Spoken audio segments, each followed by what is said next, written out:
What's up, guys? Today we're working on my E46 practice car. We're going to be installing this DSSR rod. We got this from our good friend on Instagram at Pohlman_AS.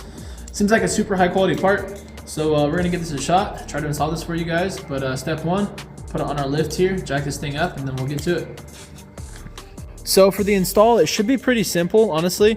I'm going to try to use these hose pliers to grab the sides of the clips and to pick, and then maybe some needle nose as well, because we got to get the factory style ones out, and then we can install the new guy. So I just got this pick here. I'm going to try to take these clips out.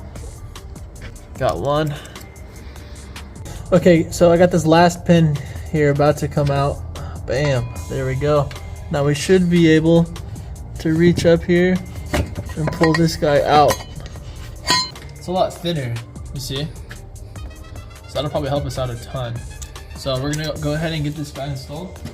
First, we'll start by pulling these little clips off. Right here, you'll swing this clip up and push. That'll come out. Same thing on this side.